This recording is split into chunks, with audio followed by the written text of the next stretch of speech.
recevoir. Donc, comme on le fait à chaque congrès, on a des militants qui viennent témoigner des combats qui se déroulent dans la région où nous tenons le congrès. Et donc ici, un des dossiers sensibles, on en a déjà parlé plusieurs fois depuis le début de ce congrès, c'est le combat sur la 69. Donc là, nous avons le plaisir d'accueillir des militantes et militants de la Voix est libre et aussi, je vais faire la présentation. Donc, on a Bruno Julier, de la Voix est libre. On a Thomas Braille, qui ne connaît pas maintenant Thomas Braille, qui nous fait vraiment le grand honneur de venir ici. Donc lui, sa structure, c'est le Groupement national de surveillance des arbres.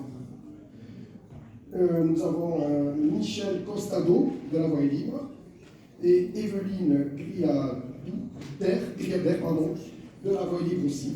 Écoutez, donc vous avez 5 minutes, à peu près 5 minutes maxi pour vous présenter. Et après l'intérêt, ça va me changer de la salle. Ok. Allez-y, la Voix est libre. Vous me donnez le micro? Je peux parler fort, mais quand même, ça fatigue. Non, en 30 secondes, je vais d'abord vous faire un peu l'historique de ce projet. Donc, en 1994, une décision ministérielle a, décidé de faire une mise à 2 fois 2 voies de l'itinéraire Toulouse-Mazamet, en fait, sans passer par Castres, en passant par Soile. C'est ce qui nous a donné les rocades de Soile, puis Laurent, Saint-Avit et quelques zones de dépassement. Mais ensuite, les crédits sur les plans routiers ont baissé, ce qui fait qu'en 2003, le ministère a dit, bon, il n'y a plus d'argent, qu'est-ce que vous voulez faire? Et Castres, à ce moment-là, a demandé une autoroute qui allait en gros de Saïs jusqu'à Castres, en place de la pénétrante qui existait déjà. Et ensuite, les décisions ministérielles ont fait que s'il y a un petit bout de 10 km d'autoroute pour aller de Saïs à Castres, à ce moment-là, on complète le trajet jusqu'à Toulouse. Voilà. Il y a eu un débat public qui a été complètement tronqué, on le verra, parce que c'est un projet sous le signe du mensonge. Et à ce moment-là, le débat public a conduit à une DUP en 2019. Cette DUP a été attaquée au Conseil d'État, mais on a perdu. Et alors, en 2022, s'est créé, en succession, on peut dire, de toutes les autres associations, un groupement qui s'appelle la Voix est libre. Je ne sais pas en quelle année a été créé GNSA. 2019. Donc, ils sont plus anciens que nous. Et donc, ce groupement, ce collectif, la Voix est libre, qui n'a pas de, existence juridique, mais c'est vraiment un collectif, a commencé à faire des actions, d'accord. Donc on a eu la grande marche, une marche de Toulouse, non pas de Toulouse, mais enfin de Verfeil jusqu'à Castres en octobre 2022. Là, il y avait 300-400 personnes. Ensuite, on a eu cette année, en avril, sortie de route. Là, on a eu un gros succès avec 8000 personnes. Et on attend encore plus de monde pour le prochain événement qui est le 21-22 octobre. On ne sait pas où encore, mais dans le temps. Donc ça, c'est un petit peu l'historique du projet. Ce que je voulais juste rajouter, c'est que notre combat, en fait, il est sur 3 piliers, d'accord. Le premier pilier, c'est le pilier juridique, d'accord. Donc il y a comme tous les combats. Il y a d'ailleurs, ce matin, il y avait un référé suspension qui a été une audience au tribunal administratif de Toulouse. Il se peut qu'on soit retoqué à cause du défaut d'urgence. Pour les juristes, ça veut dire quelque chose. De toute façon, on n'a pas une totale confiance dans la justice pour résoudre le problème, puisque tout est fait, en général, pour que les décisions finales judiciaires ou juridiques arrivent après la fin des travaux. Donc, ça, c'est fait pour ça. Mais d'ailleurs, ce que le ministre dit, c'est que s'il n'y avait pas ça, on ne ferait aucun projet en France. Ce qui n'est pas complètement faux. Le second aspect, c'est le terrain, d'accord. On a une grosse action de terrain. Aujourd'hui, le plus spectaculaire, c'est Thomas qui s'en occupe, on peut dire, grève de la faim et occupation des arbres. Mais on a aussi, je ne sais pas si vous vous souvenez, occupé des machines. On a fait des jardins potagers collectifs, dont certains ont été démolis à l'appel mécanique avec une certaine satisfaction de la part des concessionnaires. Voilà. Mais on a un troisième volet, donc ça c'est le terrain. Le troisième volet, c'est la com, d'accord. Et la communication, c'est en gros, c'est là où je voulais en venir. Disons, en termes de communication, on cherche aujourd'hui à avoir des groupes de pression médiatique en France. On a un premier premier groupe de pression médiatique qui commence à bien marcher, c'est les scientifiques. Vous savez qu'on vient d'avoir une tribune avec 1500 scientifiques qui ont dit stop à la 69. Il nous manque des grands politiques qui n'ont pas encore épousé notre cause. Ça serait aussi un bon moyen de pression. Les élus locaux, on a, un groupe de pression qui fonctionne à peu près. Disons qu'il n'y a pas énormément de députés, mais ils sont assez mobilisés. Les associations, on a beaucoup d'associations. D'ailleurs, il y a 14 requérants dans les recours juridiques que nous faisons. Donc, on n'a peut-être pas toutes les associations environnementales de France, mais quand même, on en a pas mal. Ce qui nous manque le plus dans le temps, c'est la RPO. Ça, pour ceux qui savent, c'est embêtant. On cherche éventuellement à avoir des groupes de pression du côté de la loi, du côté des juristes. Ça, pour le moment, c'est que balbutiant. Et du côté des journaux. Voilà, on aimerait bien avoir un groupe de pression qui dépasse, on peut dire, Reporter, Mediapart et quelques tribunes par-ci par-là. Donc ça, c'est un appel à vous. Hein, c'est-à-dire si, vous pouvez donner un peu d'écho à notre lutte en faisant une espèce de front médiatique des journaux, ça irait très bien. Voilà, après, donc je finis en disant que ce projet est bâti sur le mensonge. D'ailleurs, comme beaucoup de choses que fait l'État, hélas. Le premier mensonge, c'est que Castres, Mazamet, n'est pas une zone pauvre. Je ne sais pas si vous vous souvenez, mais Mazamet, c'était la capitale mondiale du délainage, et il n'y avait pas du tout d'autoroute. Il y avait la Banque de France à Mazamet, il y avait du textile à Castres. Après, c'est sûr qu'il y a eu une crise industrielle, mais aujourd'hui, il y a des industries pharmaceutiques, il y a des industries chimiques, il y a du transport. Donc en fait, Castres-Mazamet n'est pas du tout une zone pauvre, au contraire, c'est plus riche qu'Albi-Carmont. Premier mensonge. Deuxième mensonge, les alternatives. C'est-à-dire qu'une alternative, c'est plutôt que de faire une autoroute, est-ce qu'on ferait un aménagement ou un train ou transport en commun. Et là, on n'a jamais eu de vrai débat sur ce sujet, sachant que le vrai débat, c'est un débat sur le vivant.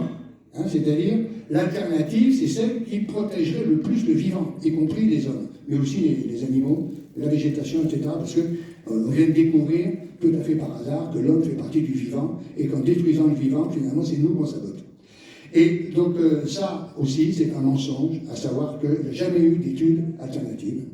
Et le troisième aspect, monsieur, vous le connaissez très bien, c'est les fameuses compensations. Les fameuses compensations, c'est-à-dire que, soi-disant, quand on fait, mettons, on détruit une zone humide, là on en refait une ailleurs, alors bon, je laisserai à Thomas le soin de dire que, pour les arbres, ça ne peut pas se compenser. Et disons que même pour, des zones humides, une zone humide, il faut environ quelques centaines d'années pour la faire. Une zone humide, c'est pas parce qu'on va mettre un petit peu d'eau quelque part et puis regarder ce qui se passe que ça devient une zone humide. C'est du vivant, donc il faut du temps. Voilà. Donc j'ai terminé pour ma part. Avant qu'il y ait des questions, je passe donc la parole. Non, moi je parle plus. Non, elle répond aux questions. Personne ne veut parler finalement. Tu veux. Merci de nous accueillir pour... je suis désolé, je suis en train de perdre un petit peu la voix en ce moment, c'est un peu compliqué pour moi. Vous parlez du groupe national de surveillance des arbres, donc ça a vu le jour en 2019. Aujourd'hui, on est sur le volet législatif aussi, on n'est pas uniquement sur le volet défense des arbres en s'accrochant dedans. Alors bien évidemment, les actions sont spectaculaires. Je pense que vous avez suivi ce qui s'est passé à Paris récemment quand on a occupé un platane face au ministère de la Transition écologique. Mais en tout cas, je pense que tous les moyens sont bons aujourd'hui pour faire en sorte de protéger ce qui reste à protéger. Concernant, on va faire un point sur la lutte pour la 69. On était ce matin au tribunal administratif de Toulouse. Parce qu'en fait, dans l'autorité environnementale, il n'y a pas la dérogation au L350-3 qui inclut les abattages d'arbres. D'accord ? C'est pour ça que ce matin, on attend la réponse là incessamment sous peu. On espère que pour une fois, les jugements vont être rendus en faveur de l'environnement. On trouve que, pour moi, la séparation des pouvoirs n'existe pas. Il y a trop de proximité entre les juges et les politiques. Et aujourd'hui, on a vraiment besoin d'avoir une nouvelle du sang neuf au niveau de nos juges et de nos présidents dans les tribunaux. Écoutez, je ne sais pas trop quoi vous dire, après peut-être que je répondrai à des questions. Il y a 4 arbres qui sont toujours debout, des pauvres platanes d'une centaine d'années. Et ce qui est regrettable, c'est qu'on n'a pas encore pris conscience qu'on a besoin des arbres sur cette planète. Ça fait 4 ans que je me bats, 4 ans que je m'accroche un petit peu partout, 4 ans que j'y laisse la santé parfois, que je pense que j'en suis à 2 mois et demi dans les arbres depuis 4 ans, si je cumule toutes mes actions. Et ce que j'ai juste à vous dire, et après je répondrai à des questions parce que voilà, mais partons du principe que si on n'a pas compris aujourd'hui qu'il faut prendre en considération les arbres et les préserver au maximum, eh bien je pense qu'il ne va pas nous rester longtemps à vivre. Les arbres sont en train de péricliter pour la plupart. Tous les arbres que l'on plante aujourd'hui, 38% des arbres que l'on plante dans les villes et un petit peu partout meurent. On voit des marronniers refleurir en octobre avec des températures de 30 degrés. L'arbre est en haut de la pyramide du vivant sur la planète et sans lui, il n'y a aucunement possibilité pour l'homme ou pour les animaux de pouvoir vivre tout simplement. Donc je tire la sonnette d'alarme, on en tire tous les jours sur différents points, mais je pense que celui-là, c'est vraiment le primordial, quoi. Voilà, merci.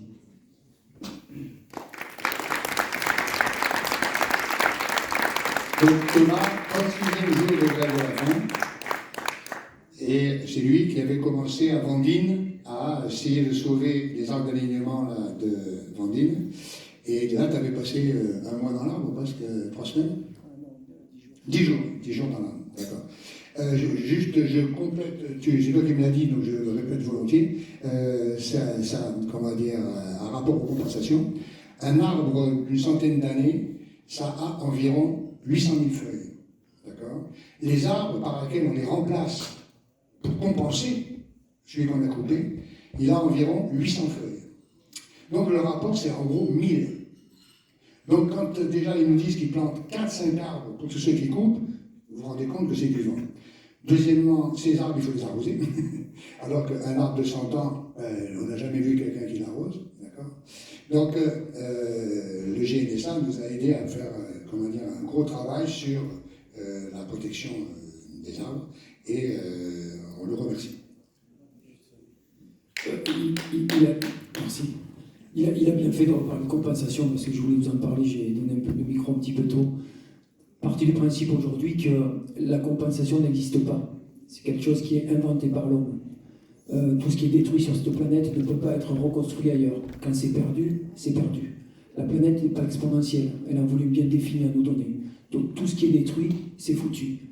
On ne peut pas, comme il l'a dit, remplacer un arbre mature qui a mis 100 ans à pousser, qui en plus de ça offre du fait de sa sénescence, offre des qualités et de la biodiversité sont des vraies niches écologiques. Aujourd'hui, tout ça, c'est du bluff. Et il faut juste savoir une chose, c'est que la seule façon dont un arbre pousse et dont il arrive à pousser aujourd'hui, c'est la régénération naturelle, tout simplement. Une graine tombe au sol, si elle est au bon endroit, elle pousse. Et il faut arrêter de croire que les forêts ont besoin de nous, qu'elles ont besoin d'être entretenues. Les forêts ont 280 millions d'années, on a 200 000 ans d'Homo sapiens. Je pense qu'à un moment donné, il va falloir qu'on retrouve beaucoup d'humilité par rapport à ça. Voilà. Bon, mais si vous avez des questions, c'est le moment. Et si vous ne l'avez pas, on continuera. Oui, ça marche. Oui, ça marche. Des questions? Oui.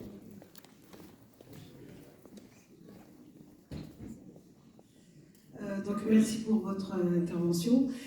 Moi je voulais réagir par rapport au fait que Castres-Mazamet, en fait, ça devient un symbole, mais c'est pas la dernière route qui sera construite, puisque moi je suis donc dans l'Aveyron. Dans l'Aveyron, on est en train d'attendre le dernier tronçon de la RN88 qui va nous pousser jusqu'à la A75.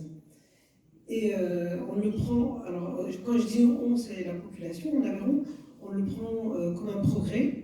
On attend ce projet.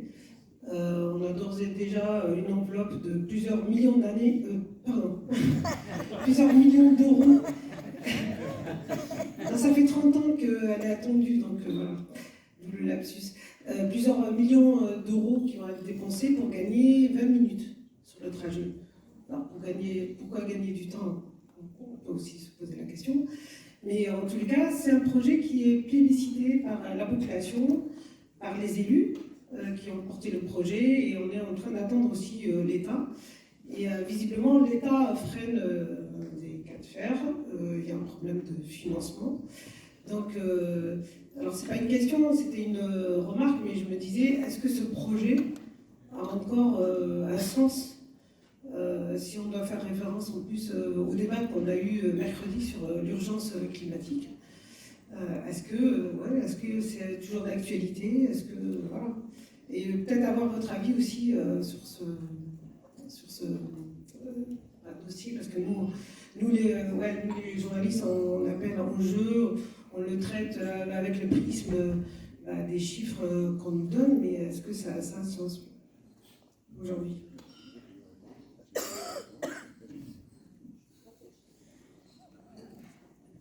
Oui, donc certaines populations peuvent encore attendre des autoroutes. Et c'est le cas, en tout cas, pour une partie de la population du Sud-Tarn, et en tout cas particulièrement pour les élus du Sud-Tarn.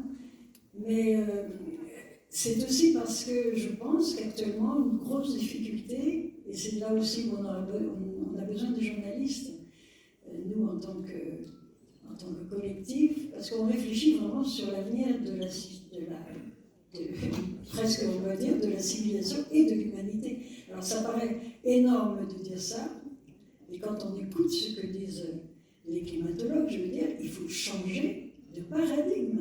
Alors évidemment, c'est difficile à entendre, et c'est une des grosses questions, de mon point de vue, de la communication au niveau des médias, parce que effectivement, actuellement, les médias parlent de plus en plus du changement climatique. On ne peut pas ne pas en parler, vous êtes bien d'accord avec moi, mais il y a un déficit, je pense, dans la façon dont on peut faire comprendre aux gens. D'abord, l'urgence, ça c'est une chose, mais surtout que ce nouveau modèle de société, c'est pas quelque chose de négatif. Enfin, c'est pas la fin du monde, c'est la fin d'une certaine façon de concevoir le monde, en particulier une certaine façon de concevoir le monde où les choses vont de plus en plus vite. Il faut aller de plus en plus vite. C'est très important de gagner 15 minutes, c'est très important de gagner 20 minutes, mais par rapport à quoi? Par rapport à quoi? Et ça, s'il faut gagner 20 minutes et qu'en échange, on va détruire des centaines d'hectares de zones agricoles, alors qu'on sait qu'aujourd'hui, il faut revenir à la terre, il faut revenir à la relocalisation de l'économie, il y a une mauvaise compréhension de la situation, véritablement.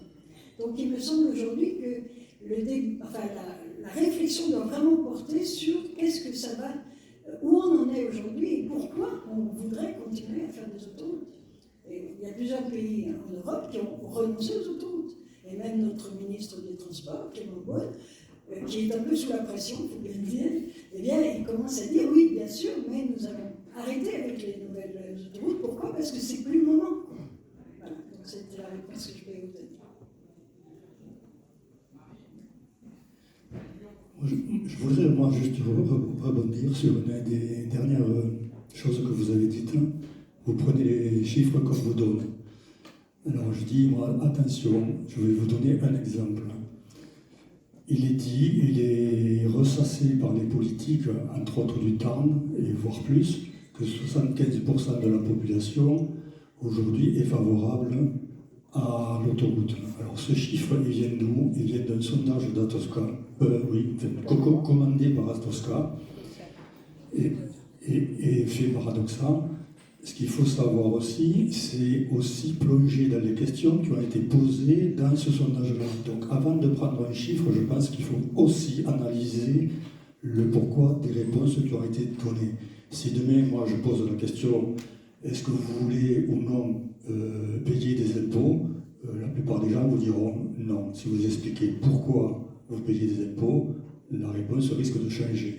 Donc je voulais rebondir sur ce que vous avez dit. Attention aux chiffres aussi, même à la limite de notre part, qu'on vous annonce, gratter un peu, j'oserais dire, il faut gratter pour savoir qu'est-ce qui se cache derrière ces chiffres-là. Pour compléter donc ce chiffre-là, après a énormément évolué. Pardon. C'est passé de 75% des Sud-Tarnais à 75% des Tarnais, et j'en passe des meilleurs. Donc voilà comment la dérive des chiffres ou la dérive de l'interprétation peut aboutir. Donc je voulais juste insister sur ce point-là. Merci. Une autre question? Alors, justement, vous avez abordé le problème de la population. Je connais mal, moi je suis Xavier Rousseau, je suis à Midi-Libre, donc je ne suis pas du tout, donc je suis plutôt de l'autre côté, mais j'ai travaillé en Aveyron, donc c'est un secteur, le Tarn, Aveyron, je connais un peu. Je connais mal le dossier de la 62. Justement, la population, qu'est-ce qu'aujourd'hui, quel est le sentiment de la population? Parce que vous avez parlé d'un chiffre, 75, mais la réalité, elle est quoi? Parce qu'hier, on évoquait un patron, un commerçant qui faisait un peu pression pour dire voilà, mais la réalité, c'est quoi au niveau de la population? Le sentiment, est-ce que vous êtes soutenu par la population? On en est où en fait? Alors disons que ça c'est quelque chose qui s'amplifie, mais par contre pour répondre à ce sondage, il y a une notion extrêmement simple, c'est la dernière élection législative dans notre arrondissement, donc celui de l'autoroute. Il y a eu 2 candidats, 3 candidats même on peut dire, enfin il y en avait un qui faisait campagne pour l'autoroute, un qui faisait campagne contre l'autoroute, et un autre qui était du RN qui ne savait pas très bien qu'est-ce qu'il fallait faire. Donc, le candidat qui est arrivé en tête, c'est celui qui était contre l'autoroute. Alors, le deuxième tour, il a été battu, mais disons que ça, c'est pas un sondage, mais c'est la réalité des élections. Alors, après la population, si vous voulez, le Tarn, c'est quand même un département un peu moyenâgeux, dans le sens où c'est assez pyramidal. C'est-à-dire que le conseil départemental tient à peu près toutes les mairies, que ce soit à coup de subvention ou à coup d'élection, et donc personne ne moufte, d'accord? Par contre, on a ouvert des brèches, on a ouvert beaucoup de brèches. Hier soir, il y avait une réunion au Faget sur les centrales à enrober. À notre grande surprise, il y a eu 400 personnes qui sont venues, en gros, soutenir l'autoroute en disant on ne veut pas de centrale, d'accord? Donc, certes... Soutenir l'autoroute. Soutenir l'attraction, mais pas soutenir l'autoroute. Voilà. Donc, on va dire, on a ce mouvement d'opinion qui s'amplifie. Et c'est vrai qu'on compte un peu sur la presse, sur les médias, sur les journalistes, pour non pas répéter les mensonges des concessionnaires ou de l'État, mais de temps en temps gratter un petit peu, comme disait Bruno, en disant est-ce que c'est vrai que, comment dire, on a étudié les alternatives? Cherchez, vous verrez, vous ne trouverez pas. Juste pour compléter, alors on ne va pas vous donner un sondage, on n'a pas eu les moyens de le faire, donc c'est difficile de répondre à votre question. Si vous me le posez la question à moi, j'ose espérer qu'il y aura une majorité de contre-autoroute. Si vous posez la question à d'autres, ils vous diront le contraire.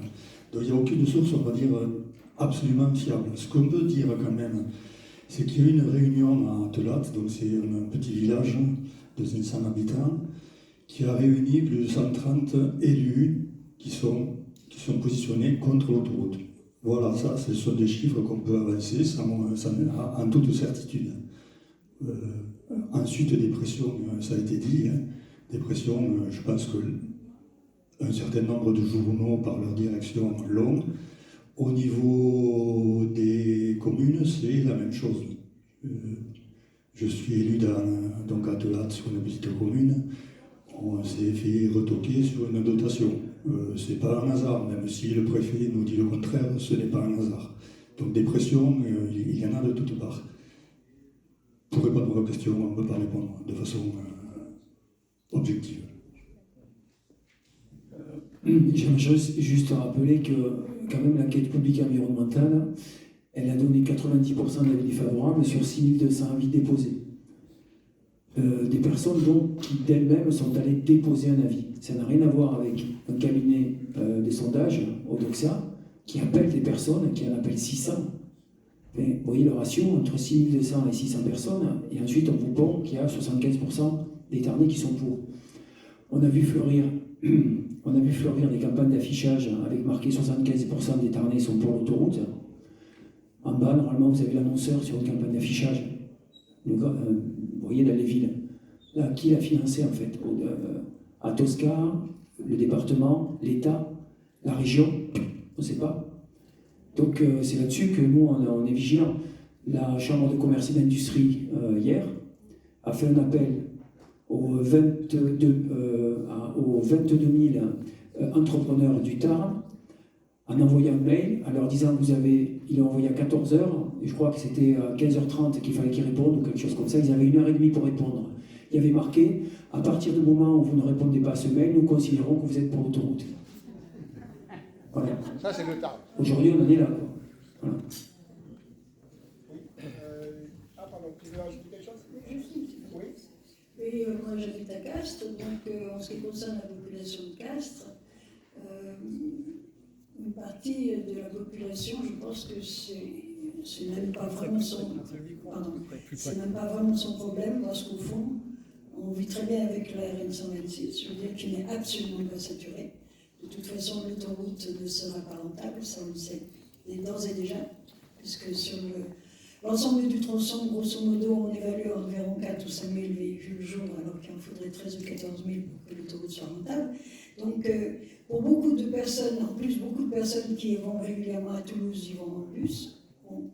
Donc, je pense qu'une certaine partie de la population est quand même largement influencée par l'organe de presse que vous connaissez tous, bien sûr, la Dépêche du Midi, qui fait vraiment ces gros titres. Enfin, il y a une manipulation de l'opinion par rapport à cette question d'autoroute qui est quand même très réelle et qui a à voir avec un certain nombre de conflits financiers derrière, enfin en tout cas d'intérêts financiers. Voilà, donc c'est assez compliqué de savoir comment les choses peuvent évoluer, mais en tout cas je peux vous dire une petite chose marrante, c'est que un certain nombre de... C'est très récent, hein, cette information. Un certain nombre d'ouvriers qui viennent travailler pour l'entreprise Tosca, eh bien, ont du mal à se loger, imaginez-vous. Les gens ont du mal ne veulent pas les recevoir, ou n'ont pas envie de leur servir à manger, ou même tout simplement de les recevoir en chambre d'hôte ou en gîte. Donc voilà, ça veut dire quand même qu'il y a une résistance. Parce qu'au fur et à mesure qu'effectivement des groupes comme les nôtres, enfin des collectifs qui vraiment ont une réflexion profonde sur la question, arrivent à quand même dévoiler la situation. Parce que la question, elle est là, c'est que les gens soient au courant de ce qui se passe véritablement. Et au fur et à mesure, on voit que les choses changent. Et par contre, il y a une certaine partie de la population qui, elle, est trop terriblement pro-autoroute et plus, ce sont les entreprises du Sud-Tarn. Et en particulier, évidemment, Pierre Fabre, parce qu'il faut quand même bien reconnaître que l'autoroute, c'est l'autoroute Pierre Fabre. C'est Pierre Fabre qui a voulu l'autoroute pour ses intérêts personnels, les intérêts de son entreprise. Pourquoi pas? Sauf que si vous voulez, il a commencé à faire du lobbying dans les années 2005-2006 autour de l'autoroute. Bon, alors aujourd'hui, il est mort. Maintenant, où est-ce qu'il en serait aujourd'hui s'il était encore vivant? Lui, il est un grand défenseur de la biodiversité. Ça, c'est une question qu'on ne pourra jamais résoudre. Mais n'empêche qu'évidemment, l'entreprise Pierre Fabre, les laboratoires Fabre sont toujours effectivement énormément en première ligne pour l'autoroute et entraînent avec eux un certain nombre d'entreprises. Ça, c'est évident. Ceci dit, s'il y avait besoin d'une autoroute pour que Pierre Fabre se développe, ça aurait pu se savoir en temps voulu, puisque précisément, Pierre Fabre est devenu un des très grands groupes pharmaceutiques et de cosmétiques à l'international sans autoroute. Oui. D'autres questions? Oui. Bonjour, je suis Benoît Roux, journaliste à France 3 à Toulouse. Et je suis aveyronais de naissance et j'ai vécu pendant 20 ans à Rabastens, donc je suis un peu tarné. Et je préciserai en plus que je suis fils de paysan, et en tant que fils de paysan, je trouve que le bon sens terrien, pour moi, c'est une valeur assez sûre. Et je trouve que votre combat, justement, pour moi, a beaucoup de sens. Voilà. Par rapport à votre appel aux médias, on va parler de France 3. Je déteste parler de moi, mais on a fait l'interview de Thomas Braille quand il est venu au conseil régional juste en face. On a fait plusieurs papiers aussi pour dire les scientifiques qui vous soutiennent, la première tribune dans le Mediapart, etc., etc. Mais ma question, elle n'est pas là-dessus. Ma question, c'est quand même un combat qui a été fortement médiatisé par Thomas Braille, mais qui existait avant. Il y a eu beaucoup d'épisodes. On a l'impression que là, on est à un moment très stratégique où ça peut basculer. Et moi, j'aimerais, justement, au vu de votre expérience, savoir qu'est-ce qui, selon vous, peut faire basculer dans le bon camp et avoir une décision qui soit par rapport à votre combat favorable, sachant que, par exemple, j'ai lu que le ministre des Transports, pour lui, c'était un cas de conscience, c'est ce qu'il a dit. Carole Delga, qu'on sait être intelligente, que vous avez cherché à rencontrer, etc., qui soutient encore le projet, ce qui est assez étonnant quand on connaît un petit peu son parcours politique et ses combats. Donc voilà, qu'est-ce qui, selon vous, pourrait faire que votre combat, qui commence à être très médiatique, il pourrait obtenir une issue favorable? Est-ce que c'est le relais médiatique? Mais bon, encore une fois, du côté de France 3, on l'a fait. Est-ce que c'est le politique? Est-ce que c'est le citoyen? Qu'est-ce que c'est qui peut changer la donne? Ok, donc je ne vais pas répondre par oui ou par non. Hein. Il y a d'autres questions. Par oui ou par non. Mais disons, Notre-Dame-des-Landes, par exemple, s'est arrêté. Sivens, dans le temps, s'est arrêté. Il y avait de multiples raisons. D'accord, on ne peut pas dire qu'il y avait une seule raison. D'accord, donc nous, on ne choisit pas quelle est la raison qui va faire basculer le projet. Certainement, l'opinion, et c'est des noms importants. Ce que je veux juste rajouter, on n'en a pas parlé tout à l'heure, c'est que pour contester, on peut dire, le projet, on a aussi suggéré une autre voie, un autre projet, un autre type de projet. D'accord ? Cet autre projet, tenez-vous bien, ça consiste en une route nationale pour vélo de Toulouse à Castres. Cette route nationale pour vélo qui s'appelle la véloroute, d'accord, qui va en gros épouser tous les petits ruisseaux, les petits bosquets, etc. C'est une alternative à ce projet dévastateur, d'accord. Ça ne nous empêchera pas, dans le même projet, d'aménager la 126 s'il le faut, mais à ce projet écocide, nous on répond par une véloroute nationale. Avec des ateliers tout au long de la route, il y a un projet, renseignez-vous, ça s'appelle Une autre voie, c'est porté par LVEL et Karine Laoui, et voilà, donc ça c'est, là vous pouvez y aller à fond. Oui, juste une chose, en 2 secondes. Il ne faut pas voir la véloroute comme étant, parce qu'en général c'est assez décrié par les pro-autoroutes, c'est pas pour remplacer l'autoroute. Je dirais la véloroute, c'est un ensemble complet, je dirais, de moyens de transport qui inclut à la fois le train, les cadences de train, les bus, etc. Ce n'est pas uniquement une question de on remplace l'autoroute par la véloroute. Ok, bon, on est pris par le temps, donc il nous reste 3 dernières questions. Je vous demande de les poser très brièvement. Ce qu'on pourrait faire pour gagner encore un petit peu plus de temps, c'est que les 3 questions soient posées dans la foulée, les 3, et vous répondez aux 3. Voilà, merci. On fait comme ça? Okay. Allez, les 3 dernières salles. Bonjour, Anne Paslac, vous me connaissez sur la tribune. Je suis journaliste pigiste dans le Tarn et donc je suis notamment l'autoroute Toulouse-Castres pour Reporter et pour Médiacité. Moi j'avais une question pour Thomas Braille. Si j'ai bien compris, vous vouliez entamer la grève de la soif lundi. Et tout simplement, je voulais savoir, est-ce que ça vaut vraiment la peine, selon vous, de mettre votre vie en danger pour vous? Est-ce que ça vaut la peine pour vous, pour vos proches, et face à un pouvoir économique et politique qui est démesurément plus fort? Excusez-moi, c'est des questions très On prend les... peut-être que celle-là, je pourrais mieux répondre tout de suite. Ce serait quand même mieux, un peu de décence. Oui. Écoutez, je pense que rien ne justifie de mettre sa vie en danger. Je ne sais plus quoi faire en fait pour alerter l'opinion publique et surtout encore plus les politiques. Ça ressemble à un acte de désespoir, c'est clair. En tout cas, ce qui est sûr, c'est qu'on va le faire. C'est plus moi qui l'écarte à main maintenant. Et ce qui est regrettable, c'est qu'ils n'aient pas pris en considération le fait que je pense que ce qui me caractérise le plus, c'est la détermination. J'ai un petit garçon, il a 6 ans.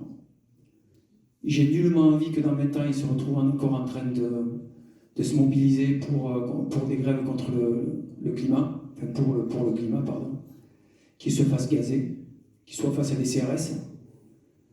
Donc, ce qui est évident, c'est que si on ne fait rien, il ne se passe rien. Moi, j'ai pas peur. J'ai pas peur parce qu'on est dans un État, on est dans le pays des droits de l'homme, et que je ne pense pas qu'on va laisser mourir quelqu'un qui fait du bruit médiatiquement. On est capable de laisser mourir des clochards au coin des rues. Mais voilà, j'espère avoir répondu à votre question. Merci. Donc, attends, il y avait deux dernières questions. Tu avais levé la main, c'est ça? C'était toi, d'accord. Alors là, tu la poses après. La dernière question. Très bien. Bonjour, Marc Bouchage, journaliste pigiste basé à Lyon. Dans la présentation tout à l'heure, vous avez parlé de la Ligue de protection des oiseaux qui ne vous soutenait pas encore, la LPO. Ma question c'était... Du Tarn. Ma question c'était, du coup, qu'est-ce que vous attendez du soutien de la LPO et selon vous, pourquoi du coup elle ne vous a pas encore apporté de soutien